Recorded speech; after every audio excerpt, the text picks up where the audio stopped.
le soleil levant, viens régner au milieu de nous. Nous voulons être un peuple qui t'adore.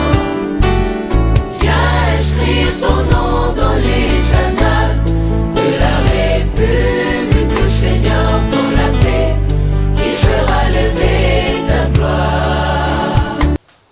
Bonsoir mes sœurs, bonsoir mes frères, shalom bien-aimés dans le Seigneur. Je vous remercie pour votre fidélité à la chaîne TRD TV et je vous remercie bien sûr à la fidélité que vous avez vis-à-vis de cette émission, La Lumière au temps du soir.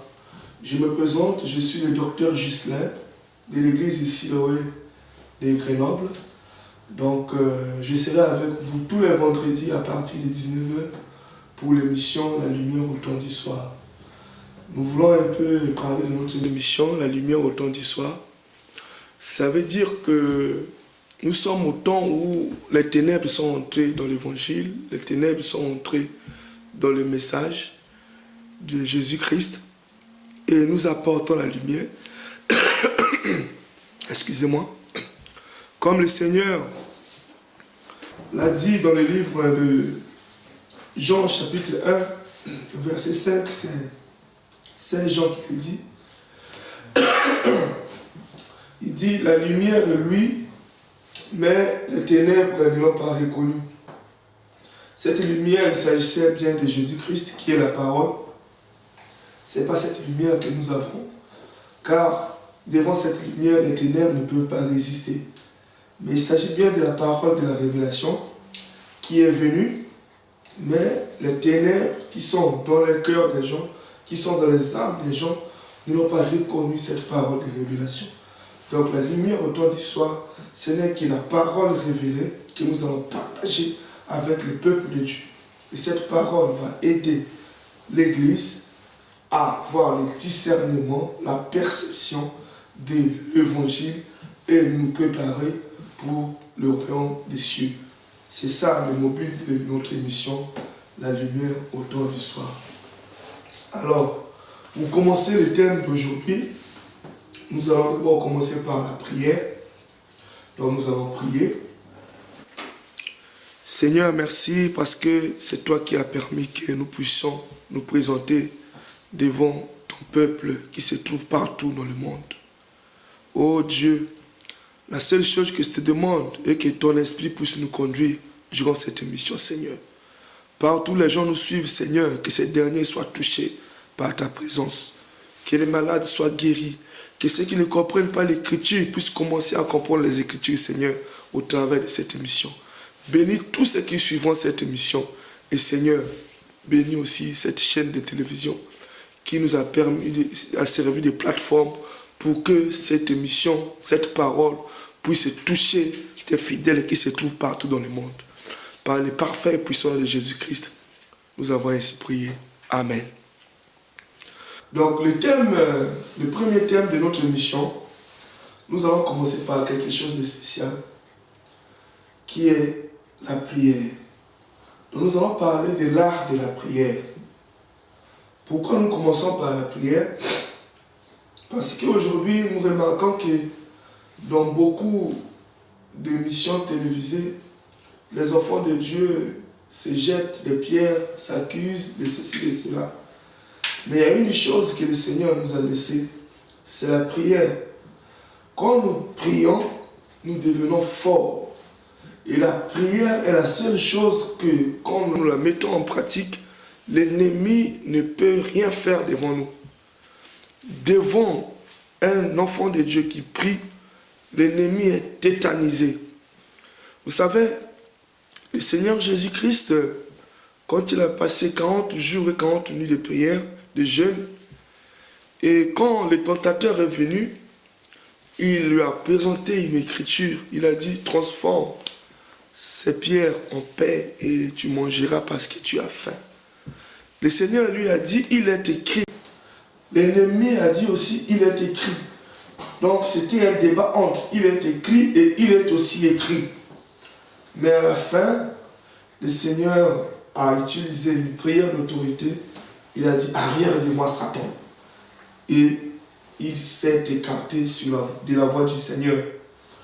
Donc, le peuple de Dieu aujourd'hui, beaucoup de nos problèmes, beaucoup de nos situations, nous essayons de les résoudre nous-mêmes avec nos connaissances, mais nous mettons de côté l'arme que le Seigneur nous a laissée, qui est la prière.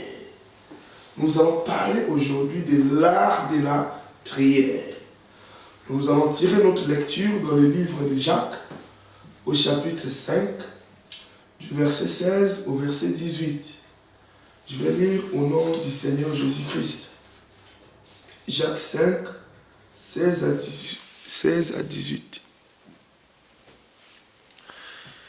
Le verset 16, je commence. Confessez donc vos péchés les uns aux autres et priez les uns pour les autres afin que vous soyez guéris. Ça, c'est la première partie. Ce qui nous concerne, c'est la deuxième partie. La prière agissante du juste a une grande efficacité. Élie était un homme de même nature que nous. Il pria avec insistance pour qu'il ne pleuve point, et il ne tomba point de pluie sur la terre pendant 3 ans et 6 mois. Puis il pria de nouveau, et le ciel donna la pluie, et la terre produisit son fruit. Ça, c'est la parole du Seigneur. Alors, nous voyons l'apôtre Jacques, ou Saint Jacques, qui nous présente la prière, et il a présenté comme cliché le prophète Élie, qui est un homme qui a fait une prière qui a arrêté les ciels pour qu'il ne puisse plus faire tomber la pluie, et une prière qui a ouvert encore les ciels pour que la pluie tombe de nouveau. Mais ici, l'homme de Dieu nous présente Élie comme un homme de même nature que nous. Alors, qu'avait fait Élie pour que sa prière soit aussi instantanément exaucée avec une grande puissance? C'est ce que nous allons partager aujourd'hui. Donc, pour que nous parlons de l'art de la prière, pour que nous faisons une prière efficace, une prière qui doit tout bouleverser, la première chose que Dieu tient compte à notre prière, c'est la présentation de la prière. Dans le premier point, nous allons parler de la présentation. Alors, quand nous parlons de la présentation de la prière, nous parlons de la présentation de celui qui fait la prière. Alors, si nous prenons les clichés d'Élie, nous présentons Élie comme étant un homme juste. C'est un homme qui n'avait pas fléchi les genoux devant les Baals et les Astartés, en n'adorant pas leur dieu d'idole. Mais il était resté ferme dans la doctrine. Donc, quand nous voyons Élie, nous voyons la sainteté. Donc, pour que nous puissions présenter notre prière à Dieu, il faut que nous puissions avoir ces critères. Et entre autres, il y a la sainteté. La sainteté est très importante dans la vie des prières. Vous allez voir que quelqu'un qui passe, il ment aux gens, et après avoir menti, il prie. Vous allez voir quelqu'un qui prie, après avoir commis son adultère ou sa fornication, il prie. Tu vas voir quelqu'un qui a la haine au niveau de son cœur. Quand il voit un frère ou une soeur, il les hait. Il ne peut même pas le supporter. Mais il présente une prière à Dieu. Alors, cette présentation est totalement erronée et Dieu ne peut pas concevoir une telle prière. Donc, si nous voyons Ésaïe, chapitre 59, nous allons lire Ésaïe 59.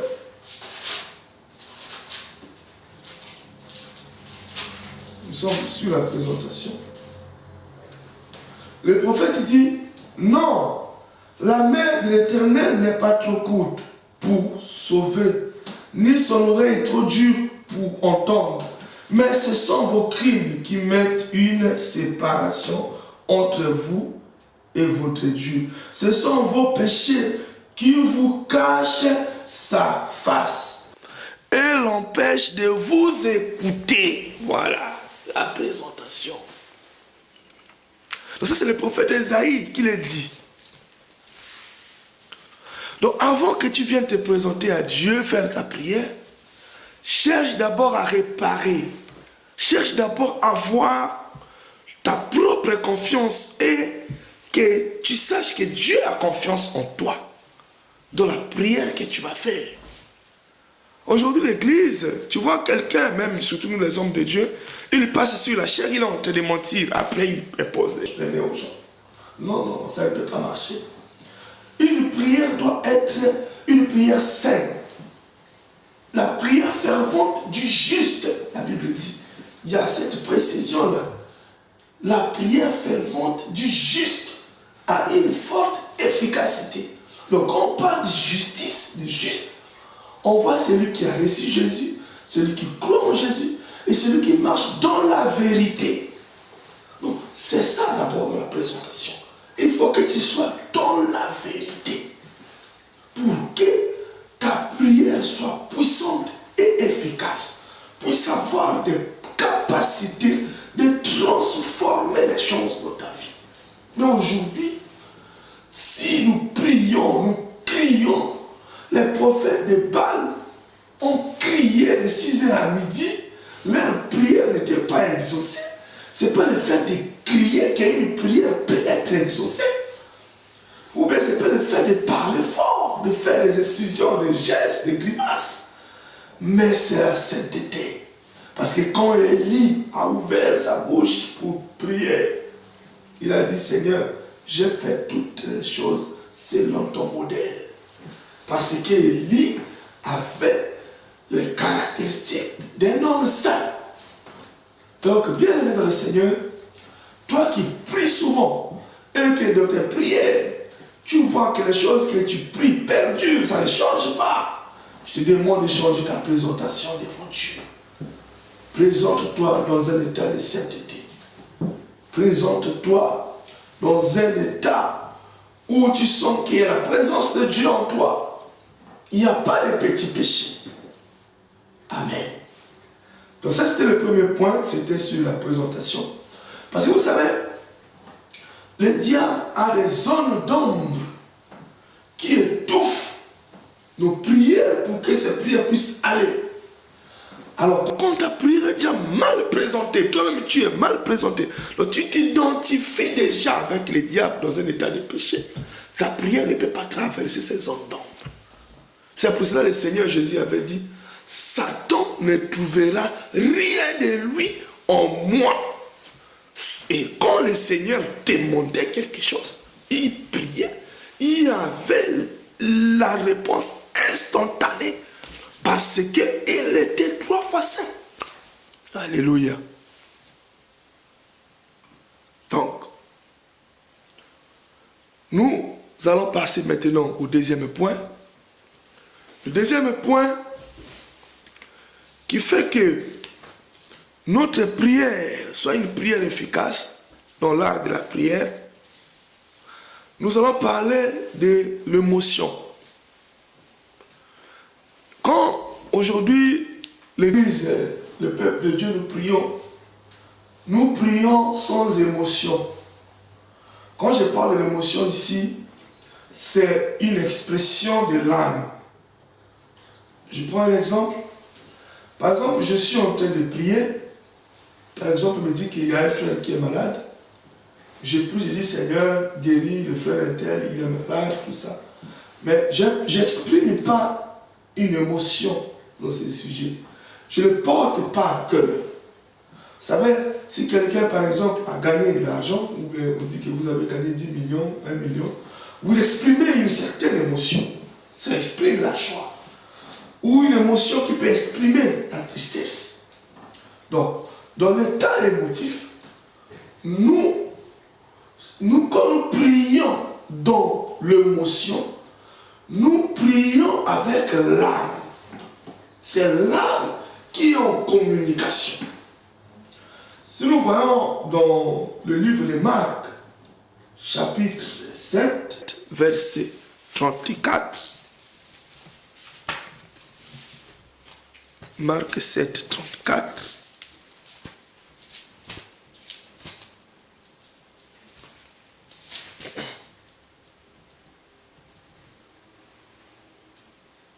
donc là, on parle de l'histoire de Jésus guérit un homme qui était sourd-muet.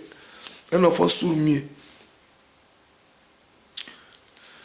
À 34, il dit, puis levant les yeux du ciel, il soupira et dit, Ephata, c'est-à-dire ouvre-toi.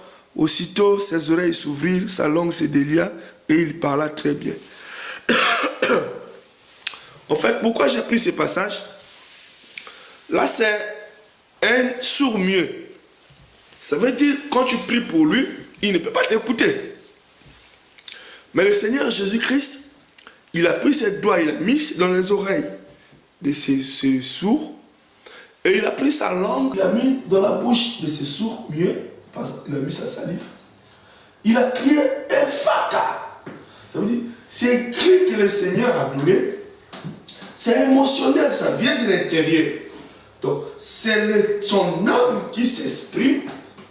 Et pour que l'âme du malade puisse écouter cette parole qui veut dire ouvre-toi. Alors, ici nous parlons d'une communication psychosomatique, en quelque sorte. Les scientifiques connaissent ça, mais je n'utilise pas ça dans le sens scientifique. Ça veut dire, quand on parle de psycho, ça veut dire que j'avais de la psyche en grec, somatique, corps, en grec, soma. Ça veut dire, il faut que l'âme puisse communiquer avec le corps, et quand le corps donne la parole, cette parole va aussi se communiquer avec l'âme du malade. Donc, quand l'âme ne peut pas être mieux, l'âme ne peut pas être sourde, c'est à partir de la guérison, de l'état d'âme a remis la guérison au niveau du corps de ce sourd-muet, et lui, ses oreilles et sa langue se délièrent. Pourquoi? Parce que le Seigneur a parlé de façon émotive, c'est son âme qui parle. Parce que si je prie pour quelqu'un et que c'est le corps qui parle seulement, cela n'a pas assez d'efficacité. Parce que la puissance d'une prière, c'est l'âme. Parce que la partie où Dieu se met en contact avec nous les humains, c'est à partir de notre âme. Alors, l'âme s'exprime souvent dans l'état émotif, dans l'émotion. Ça, c'est l'âme qui s'exprime. Quand on te dit par exemple que voilà, un tel est malade, tu es rempli d'une compassion, tu commences à prier, et en priant, les larmes coulent des yeux. Tu sens que tu pries, tu pleures, ou tu pries, tu es en train de dégager une forte joie qui te pousse à chanter, tu ne te retiens pas. Et quand tu pries dans l'état émotif, tu verras même que ton corps ne sera pas fatigué. Quand tu pries par le corps, tu peux commencer 10-20 minutes après, tu sens que tu es fatigué, tu n'as plus envie de prier. Ça c'est tu pries avec le corps. Mais quand tu pries avec l'âme, donc dans l'état émotif, tu peux prier 3 heures du temps, tu verras que tu t'arrêtes pas. Pourquoi? Parce que l'âme ne se fatigue pas. Et comme c'est psychosomatique, il est en train de communiquer sa force au corps, et le corps ne fait qu'obéir. Tu verras que tu es toujours dans la joie. Tu peux commencer de 19h jusqu'à 5h du matin. Tu chantes, tu pries, tu chantes. Mais comment j'ai veillé, je n'ai même pas eu sommeil. Parce que tu es en train de prier dans l'état émotif. Ce n'est pas cette chair-là. Avec cette chair, tu ne peux pas prier dans la profondeur. C'est pour ça que vous allez voir dans la Bible, l'aveugle Bartimée, quand il a vu le Seigneur Jésus-Christ passer, il a demandé aux gens, qu'est-ce qu'il y a? On lui a dit que c'est Jésus-Christ qui est en train de passer. Il s'est exprimé de façon émotive, dans un état d'émotion. Fils de David, aie pitié de moi. Jésus, fils de David. Mais les gens qui étaient encore dans la chair, ils ont dit, oh, ne crie pas. Et il criait encore de plus fort. Donc, quand c'est l'état émotif, on ne peut pas t'empêcher. L'exemple de l'état émotif, par exemple, si vous suivez, on vient de suivre les héros de football, tu supportes par exemple l'équipe de France ou je ne sais pas, d'Allemagne, et que quand l'équipe que tu supportes marque le but, tu peux crier, même quel que soit ton âge, tu sautes, oh, but. Tu vois que ce n'est pas toi. Donc le corps ne peut qu'obéir au sentiment que l'âme en train de ressentir. C'est ça l'état émotif. Donc quand nous prions, nous devons prier dans cet état-là. Pas dans le cas où le corps, tu es en train de parler, le corps se fatigue. Non. Le corps bat, tu vas crier encore. Alors, le Seigneur Jésus-Christ a ressenti cela. Parce que c'est dans l'âme. Parce que les problèmes de l'église aujourd'hui, le Seigneur Jésus ne se communique qu'avec notre âme. Pas avec notre corps. Parce que c'est notre âme qui ira à sa rencontre. Alors, quand Jésus a dit à ces gens, laissez-les. Que veux-tu que je fasse de toi? Là, nous parlerons aussi après. Et il a eu la guérison. Parce qu'il a attiré l'attention du Seigneur par l'émotion, l'état émotif. C'est l'état émotif qui a poussé Zachée de monter sur les sycomores. Sur un arbre très grand. Il dit non, il faut que je le voie. Il était poussé par l'émotion. Il faut que je le voie. Et quand le Seigneur est passé, comme l'émotion fait de l'âme et que le mobile était allé vers le Seigneur, il a directement touché le Seigneur. Le Seigneur dit, Zachée, descends de là. Aujourd'hui, je vais soupirer chez toi. Donc, notre prière, pour qu'elle soit efficace, il faut qu'elle vienne de là. On doit exprimer l'émotion. Il y a des gens où on les prions. Ils prient seulement, oh Seigneur, regarde ceci, Seigneur, regarde ceci. Mais vous ne sentez pas qu'il y a quelque chose, il y a la profondeur. Ce n'est pas le cœur qui s'exprime. Quand j'ai parlé de l'émotif, l'âme, parce que l'âme se trouve au niveau du cœur. Donc c'est le cœur qui doit s'exprimer envers Dieu. Comme Anne, quand elle est partie au temple pour chercher l'enfant, elle prie. Elle est rentrée dans le cas émotif. Elle a commencé à dire des choses, c'est son âme qui était en train de s'exprimer. Alors, le sacrificateur Élie a commencé à l'accuser, mais madame, si vous voulez vous enivrer, il y a beaucoup d'endroits pour s'enivrer, mais ce n'est pas dans le temple du Seigneur. Elle a dit non, ce n'est pas que je suis ivre, mais c'est l'état de mon cœur. Je suis en train de l'exprimer. C'est ça, bien-aimé. Ouais, comme on parle de psychosomatique, ça veut dire l'âme en train de s'exprimer. Son désarroi, pourquoi je ne peux pas avoir d'enfant. Et cette expression s'exprime aussi au niveau du corps. Alors comme le sacrificateur a vu le corps, les gestuels qui se faisaient, pour lui il a analysé qu'il y a quelque chose qui ne va pas. Pour que quelqu'un arrive dans cet état, il faut qu'il soit ivre. Ça veut dire non, mais madame, il y a beaucoup d'endroits pour s'enivrer. Pourquoi vous voulez vous enivrer dans le temple du Seigneur? Donc c'est ça en fait. Donc l'émotion de l'âme, cette émotion-là s'est exprimée au niveau du corps. C'est pour ça que vous allez voir certaines personnes, quand ils prient, on dirait qu'il est fou, on dirait qu'il n'est pas là, on dirait qu'il n'est pas conscient. Il est bien habillé comme ça, il se met poitrine contre terre en train de prier. Donc là, il est dans le cas émotif. Et c'est des prières comme ça qui sont efficaces. Et dans le cas émotif, tu ne vois pas qui est là, qui fait quoi, je suis qui. Tu oublies tes titres, tu oublies tout ce que tu es. Mais tu es dans la profondeur, dans la communication avec Dieu. Et c'est là où notre prière devient efficace. Et c'est là où notre prière commence à faire les dégâts dans le monde des ténèbres. C'est là où même n'importe quelle maladie qui peut se présenter, quand tu commences à parler, c'est un âme qui parle avec cette maladie, tu la détruis. Cette puissance la détruit. Alléluia.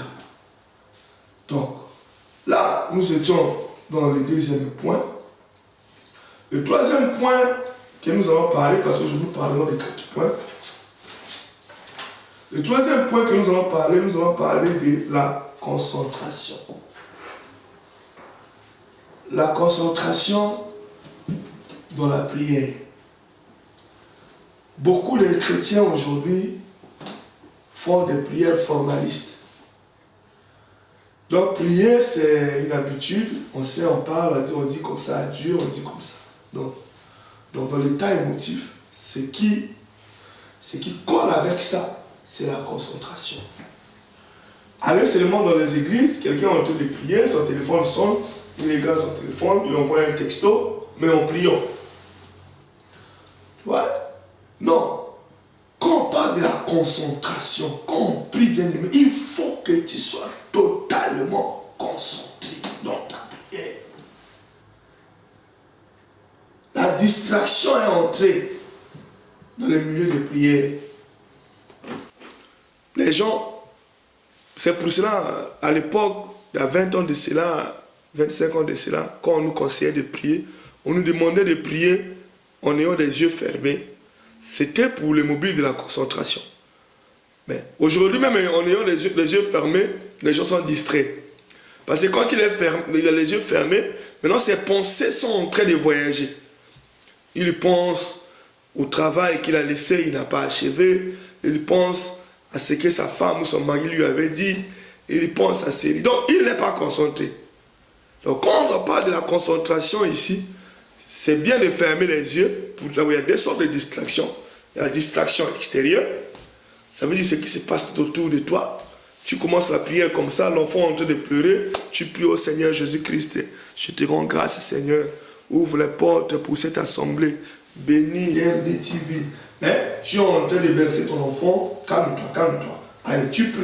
Alors, ça veut dire, tu n'es pas concentré. Hein? Les scientifiques ont démontré ça, que le cerveau ne peut pas faire deux choses à la fois. Tu vois. Donc, tu fais une, après tu fais l'autre. Mais tu ne peux pas faire les deux à la fois. Ça veut dire, quand tu pries là, et que tu es en train de bercer l'enfant, ou en priant là, tu ne te rends pas compte même de ce que tu dis, tu es en train de t'occuper de l'enfant. Ou l'enfant, ce que tu fais là, tu ne sais même pas ce que tu fais avec lui, mais tu es en train de prier. Mais bien aimé, nous voulons que l'Église puisse faire encore des prières puissantes, des prières qui vont faire des dégâts dans le camp de l'ennemi. Des prières où la manifestation de la puissance de Dieu soit encore palpable. Parce que nous sommes aujourd'hui trop dans la théorie. Je suis docteur de la parole. Nous allons parler de la parole dans la profondeur, la théorie, la pratique de l'évangile. Mais la prière aussi est importante. L'Église est devenue comme un épouvantail.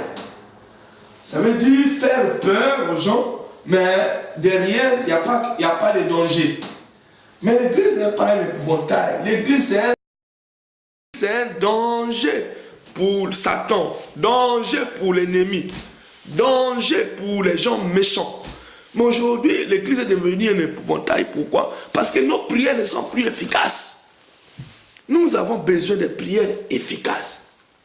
Donc je reviens sur la concentration. Il faut que quand nous prions, nous soyons totalement concentrés. La concentration extérieure, la distraction extérieure, il faut l'éviter. D'abord en fermant les yeux. Je ferme les yeux, je ne veux pas voir ce qui se passe autour de moi. Je ferme mon téléphone parce que quand je prie, ou je vois un appel, si c'est quelqu'un que je trouve que peut-être il va me faire quelque chose, je réponds oui, allô, à mon frère, je suis en train de prier, je t'ai rappelé. Ou il y a d'autres qui font le système, excusez-moi, il est en train de prier, il a répondu à l'appel, et la personne qui l'a appelé, il sait qu'il est en train de prier. Non, ça c'est la distraction. Nous sommes avec Dieu. Donc dans la prière, tu es en quelque sorte enlevé. Donc tu es dans un autre monde, tu es dans un autre univers.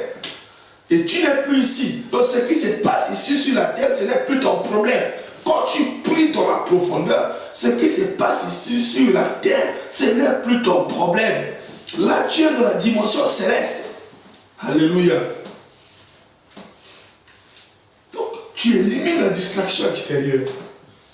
Le deuxième exercice, c'est éliminer la distraction intérieure. Ce qui se passe dans ton cerveau.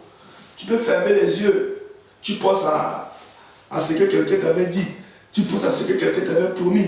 Tu penses à ceci, tu penses à cela. Non, tu ne penses à rien. Hébreux 12 et 2 dit, nous devons lever nos regards vers Jésus-Christ, car c'est lui le consommateur de notre foi. Donc quand nous fixons nos regards là, c'est la concentration. Ça veut dire, quand je commence à prier, dans ma prière, je suis concentré. Je ne pense qu'à une chose, l'œuvre que Jésus-Christ a accomplie sur la croix. Je pense qu'à la croix de Jésus-Christ qui m'a donné la victoire. Donc ce que je suis en train de faire, dans cette prière, dans ce que je suis en train de demander, je pense à la victoire que Jésus-Christ a obtenue sur la croix. Et je suis totalement concentré. Et c'est là où je suis en train d'exprimer dans ma prière. Maintenant, quand dans ma concentration, le Seigneur peut me susciter un sujet donné qui n'était pas dans mon intellect.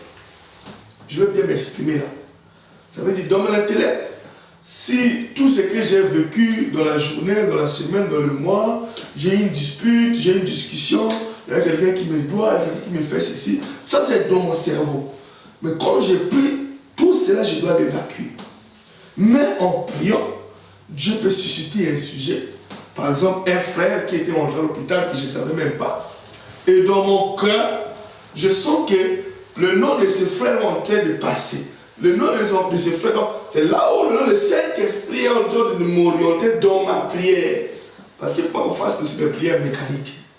Alors, c'est là, mais pourquoi il me parle trop du frère Gislain? Pourquoi je m'en mets penser moi avec le frère Gislain? Oh Seigneur, je ne sais pas ce qui se passe avec le frère Gislain. Va les visiter. Donc là où tu verras que un jour ou deux jours après, tu es autour de donner le sujet de prière. Prions pour le frère intel, je sens qu'il passe dans mon cœur. Après, oui, évidemment, le frère là, il a fait un accident, ou le frère là, il était à l'hôpital, ou le frère a fait ceci. Donc là, c'est le Saint-Esprit qui t'a orienté pour prier pour ces derniers. Donc, dans la concentration, c'est ça bien aimé. Donc, il faut que nos pensées, notre intelligence, notre savoir, tout soit orienté envers Jésus-Christ de Nazareth. Quand tu penses à quoi quand tu pries? Tu penses à qui quand tu pries? Il faut que nous soyons concentrés. La force de la prière, c'est la concentration. Et je crois que le temps est en train d'avancer. Dans la concentration, nous allons parler maintenant d'un dernier point, c'est la précision dans la prière. Les chrétiens, quand nous prions, nos prières ne sont plus précises. Quand Jésus-Christ a dit à Bartimée, laissez qu'il vienne, quand Bartimée est arrivé, mais le Seigneur Jésus-Christ savait que Bartimée était aveugle. Il lui a posé encore la question, que veux-tu que je fasse de toi? Il a dit, Seigneur, je veux voir. Il dit, que cela te soit donné selon ta foi. Ça veut dire, le Seigneur ne nous donne que ce que nous avons demandé. Donc, il faut que nos prières soient précises. Parce que Dieu est dans les détails. Nous avons des prières quand quelqu'un, par exemple, il veut déménager. Par exemple, il veut quitter Lyon, il veut aller, par exemple, à Saint-Étienne.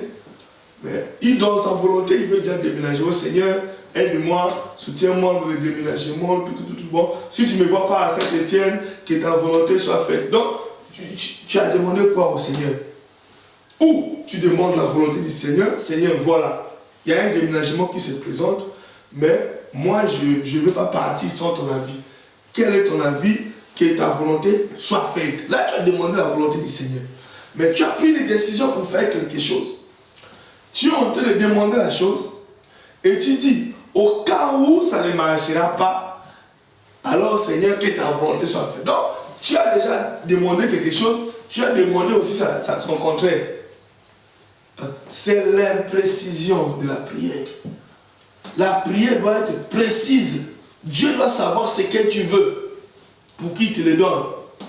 C'est Abraham, par exemple, il savait, Abraham, sa prière pouvait sauver Sodome et Gomorrhe. Quand il a demandé au Seigneur, Seigneur, est-ce que s'il y a 50 justes dans la ville, peux-tu épargner la ville? Il dit oui. Et s'il y a 40, le Seigneur dit oui. S'il y a 30, le Seigneur dit oui. S'il y a 10, le Seigneur dit oui. Il s'est arrêté là. Alors, mais lui, il savait qu'il y a un juste dans la ville, qui s'appelle l'autre qui est son neveu. Mais lui, comme il a demandé de 50 jusqu'à 10, il a trouvé qu'il a trop demandé, il dit, bon, je m'arrête là. Mais la ville ne pouvait pas être épargnée. Mais s'il avait dit, Seigneur, est-ce que s'il y a un juste dans la ville, tu peux sauver la ville? Si le Seigneur dit oui, il dit, voilà, j'ai mon neveu, l'autre qui se trouve là-bas. Il est juste. Si le Seigneur avait dit oui à un juste, la ville serait épargnée. Donc, la précision de la prière est très primordiale, bien aimé. Très, très primordiale. Très, très primordiale. La précision de la prière. Nous devons être précis dans nos prières. Alléluia. Comme cet homme, tout autour de la piscine de Betsaïda, qui a fait 38 ans, il ne pouvait pas marcher. Alors quand le Seigneur est venu, il lui a posé la question, veux-tu être guéri? Alors, il a commencé à parler, il a expliqué que voilà, depuis que je suis là, quand la piscine bouge, le premier qui tombe est guéri, bon, moi je n'ai personne pour me jeter, tout, c'est pour cela que je suis comme ça. Donc, il a montré au Seigneur son problème. Son problème, oui, il veut marcher, mais c'est qu'il n'a personne. Le Seigneur il a dit, voilà, comme je suis là, je fais ce rôle, prends ton lit et marche. Il a marché. Bien aimé, il faut être précis dans tes prières. Nous avons des prières. La prière, ce n'est pas le problème d'aller à l'école, d'étudier. Dans n'importe quelle langue, tu peux faire ta prière. Mais tu peux être bref, tu as prié. Ce n'est pas le fait de prier 4 heures du temps, 5 heures du temps que tu as beaucoup prié. Parce que les prophètes de Baal avaient fait beaucoup d'heures, ils avaient dit beaucoup de choses, mais ils n'avaient pas. Ce n'était pas une prière envers Dieu, c'était une prière envers un faux Dieu. Donc, dans 5 minutes, tu peux faire une prière vive, efficace et exaucée. Par exemple, quand tu conduis, un accident arrive, tu n'as pas le temps de remercier Dieu, donc c'est instantané.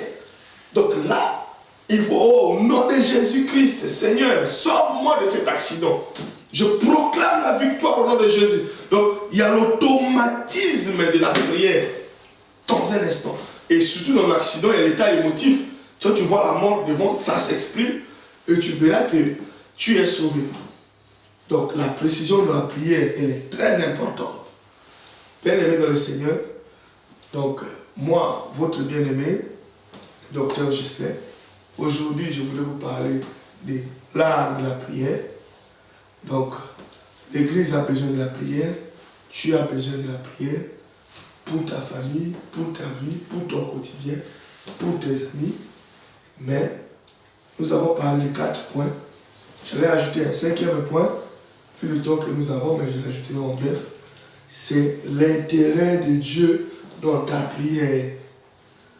Quand vous priez, quand nous prions, quel est l'intérêt du Christ? Quel est l'intérêt de Dieu dans la prière que tu fais? Par exemple, un frère est malade, tu dis, Seigneur, je veux que ce frère soit guéri pour que le monde sache que tu es un Dieu qui guérit. Il y a l'intérêt de Dieu derrière cette prière. Par exemple, le Seigneur Jésus-Christ, devant la résurrection de Lazare, il a dit, le Père, je sais que tu m'exauces toujours. Mais pour que ces gens sachent que tu m'as envoyé. Parce que l'intérêt de Dieu était que les gens sachent que Jésus-Christ est le Messie, l'envoyé de Dieu. Donc cet intérêt ressuscite Lazare. Et c'est pour cela Lazare sort, Lazare est sorti. Quand je fais une prière, l'intérêt est que moi, on me voit, et moi, docteur Gislain, un homme de puissance, que les gens sachent que je suis puissant. C'est mon intérêt égoïste. Je vais satisfaire mon ego. Cette prière ne sera pas exaucée. Mais si je prie avec compassion, dire que cette personne nécessite la guérison, Seigneur, ce n'est pas pour que moi je sois connu, mais pour que sa vie puisse changer. Et pour que les gens qui verront sa vie changer puissent donner leur vie aussi au Seigneur Jésus-Christ. Et l'intérêt du royaume poussera à ce que Dieu puisse exaucer cette prière. Par exemple, nous voyons aussi les gens font des prières, des malédictions contre les autres. Ça, c'est la sorcellerie. Parce qu'un chrétien ne peut pas maudire. Un chrétien ne fait que bénir. Parce que c'est la source d'eau de bénédiction. Parce que le Seigneur Jésus-Christ, vous voyez ce qu'il était sur la croix. Tous ceux qui lui ont fait du mal, qui lui ont fait du tort, mais il a dit, Seigneur, pardonne-les. Il pouvait les maudire. Même si on insulte, même si quelqu'un m'a fait du mal, comment, mais je ne peux pas les maudire. Pour les tirer du royaume, il faut que je les bénisse. Donc, chaque fois, pour récapituler notre thème d'aujourd'hui, nous sommes arrivés à la fin. Pour que nous fassions une bonne prière qui soit exaucée, nous devons avoir une bonne présentation, donc nous-mêmes nous présenter à Dieu de façon saine et juste. Et nous devons faire une prière avec beaucoup d'émotion, ça veut dire notre intérieur doit s'exprimer avec Dieu. Nous devons être concentrés, ça veut dire tout ce qui est de nous doit regarder le Seigneur Jésus-Christ. Nous devons être précis dans ce que nous demandons dans nos prières. Et cinquième point, dans toutes nos prières, nous devons voir présenter l'intérêt du Seigneur Jésus-Christ, l'intérêt du royaume de Dieu. Cela fera une prière très efficace. Que Dieu vous bénisse, que Dieu bénisse TRD TV, que Dieu bénisse tous les bien-aimés qui ont suivi cette émission, qui ont monté cette émission. Donc moi, c'est le docteur Ghislain Bouka de l'église Siloé de Grenoble. Je vous donne mes contacts. C'est mon téléphone, c'est en France, si vous êtes en partie de la France, 06 21 67 90 71. Je réponds 06 21 67 90 71. Et si vous êtes en dehors de la France, vous composez les 0033, vous enlevez les 6 et vous continuez. Et vous enlevez les 0 devant les 6 et vous continuez donc 0033 6 21 67 90 71. Nous allons nous retrouver la semaine prochaine pour un autre thème. Que le Seigneur Jésus-Christ vous bénisse. Amen.